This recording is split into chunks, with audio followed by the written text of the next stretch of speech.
click the button. There you go. Fantastic. So can I pass it on to, well, it would have been Jim, but now it's Mr. Chris Dobbin to kick us off for education for this week, please, or this fortnight. Yes. So obviously Jim is normally our business education coordinator, but he's busy with his I'm Just a Man event at the moment, which is coming up not this weekend, but next weekend. So he's got a fair bit to do between then. But we did start a series of educations around LinkedIn and how to use it more effectively.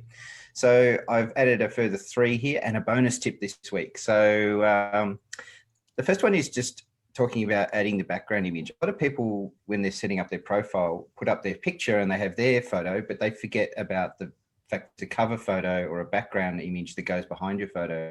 And this is a place where you can use it to create an extension of you or personality and your brand, or it could be a place you could put a message or a call to action. So if you're currently on LinkedIn and you don't utilize this cover background image, please consider what you're doing. I mean, I'll give an example of even what Costa is doing with his background on Zoom. That is an example of how you can make that turn into just subtle messages. It's got his logo, it's got some messages either side of him, and that's how you can utilize that cover page on the top of your LinkedIn. So consider if someone's looking you up, they've obviously looked you up for a reason. It could be they're after the exact service you're offering, and all they just need is that little nudge to take the next step. So think about what that would be if someone was looking you up on LinkedIn, what you want them to do next. And that could be your key message you want people to get across when they see that. So think about that. The other thing about LinkedIn is it is a place to grow your network. You just never know who you might meet on LinkedIn. Now, a lot of people make the mistake of just hitting the connect button. What I really want you to do is when you hit connect, don't just connect, hit the message part when it pops up. There's a blue button that says, would you like to send a message? Please do that, because what that does is it does a subtle introduction opportunity for you to say, look, I'm connecting with you because of this, or I would like to discuss this with you. If you do that, you're more likely to get a okay from that person, especially if you haven't met them, to start a conversation. And that's really what you should be trying to do, is start a conversation. It may be just a 5-minute phone call, or it might be a couple of messages on LinkedIn, but at least you've built that rapport with that person so that in future, if they are thinking of you, they kind of feel like they know you enough to be able to have the confidence to refer to you.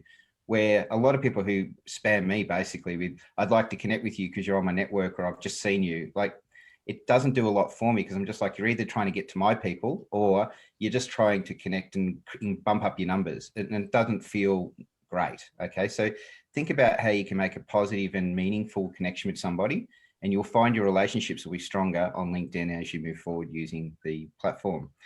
The other thing too is to spotlight your service offers.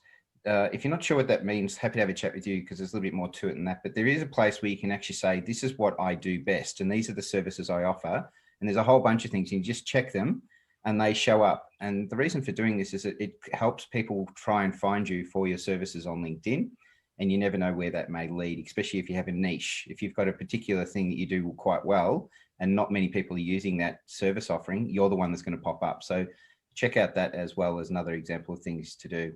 And the bonus tip is be active on LinkedIn. It's one of those mediums. If you're not actively using it, then you won't actively show up. And then people think that you're not as thought leadership material, or you're not worth following, or you're not worth sort of knowing, because you're not there doing stuff and you're not making them memorable to you. Okay, so consider what you can do to be proactive on that medium. And it can be as simple as just looking up someone else's stuff and commenting on what they're doing, like I mentioned in the last education session. They're just things that may help your business grow in the next 3 or 4 months. I'd love to hear some tips back from people if you find that some of these tips are being successful at helping you through this week. But other than that, that is the education for this week, and I'll hand it back to Costa. Fantastic. Thank you, Chris. Yeah, well,